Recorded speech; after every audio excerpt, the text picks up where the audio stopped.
The show where we digest, analyse and debate the sports stories inside the Sunday papers. It is our final show of the season before a break for summer, and there is so much to talk about. Here to do just that are Carl Anker from The Athletic.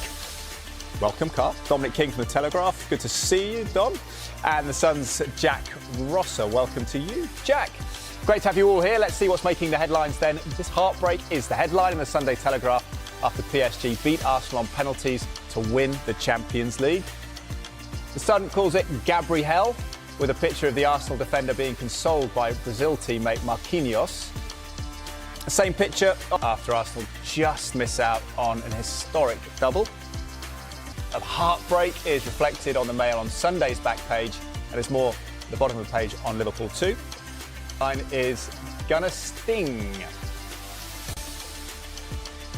Well, let's start with the back page, or front page, Jack, of The Observer there. Arsenal agony. Does that about summarise it after so much hope over a long period of time? Yeah, I think when the semi-finals had finished and we saw it was Arsenal, PSG having come through that incredible pair of semi-finals against Bayern Munich, there was a real feel that it would just be PSG and they're the best team in Europe. But I think with Arsenal, the way they ended the season, and I remember me and Carl were both here the day of the Man City game in the Premier League. They obviously lose that, and it was who can get this run over the season.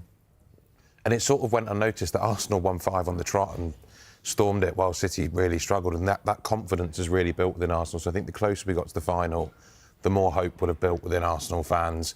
The longer that game went on, going ahead after 5-6 minutes with a fantastic goal from Havertz, the hope's there and it's building and building and building. You go all the way.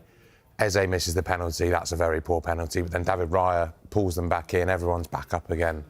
And then for one of their players of the season, arguably their player of the season, to step up and take a penalty like that, it's heartbreaking for them. But I think the general sentiment will be at their parade today that what an incredible season. I remember sort of February, March, everyone's speaking about quadruples, trebles, but given the weight it's been for Arsenal to win a league title, one trophy this year, that trophy this year makes it a fantastic season. So a very difficult night for them and their fans, but I think they'll still look back on the season incredibly fondly. Oh, it's quite incredible, that camera shot, isn't it, behind the penalty takers as they step up. The headline of the Telegraph, Carl, front page of the supplement, Gabriel heartbreak.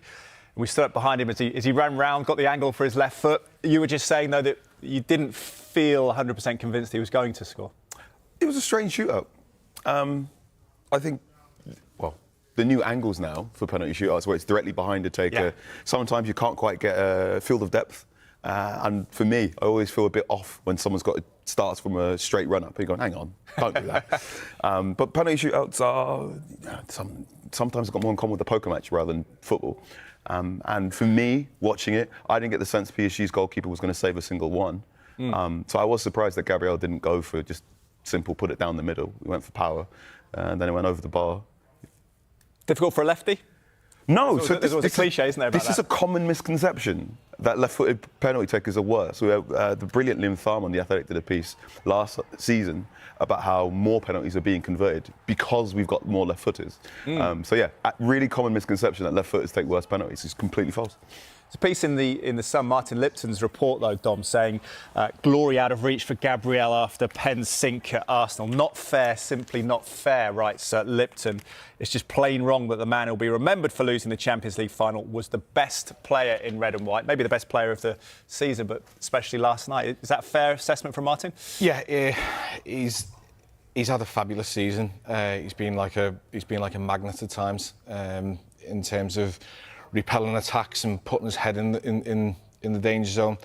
It was very, very deflating to see. It's a horrible way for any team to lose, particularly a game like that. And I think the thing that Arsenal fans will probably be struggling about today is the fact, how can you go through a season completely in Europe unbeaten, not losing a game at all, and not win the trophy? It's extraordinary. Did you feel they were playing for the penalties, though? The longer the game went on, yes. And I thought there was something very revealing when the coin toss went on. Declan Rice's reaction immediately as the coin dropped and it was going to be in the PSG and you could sort of see he visibly sort of nodded. He doesn't hide his emotions. No, he didn't. Does he? No, Right. it was, you know, if you were playing, you'd like to have a game of poker with him, wouldn't you? Because he sort of gave it away. But look, it was an impossibly difficult situation that they were in going towards that end. I think PSG I think we'd all probably agree on the fact that they are the best team in Europe, and it's not like they're lucky winners. But I just wonder when it all dies down a bit, will Arsenal think that there was a chance that they could have had it? Well,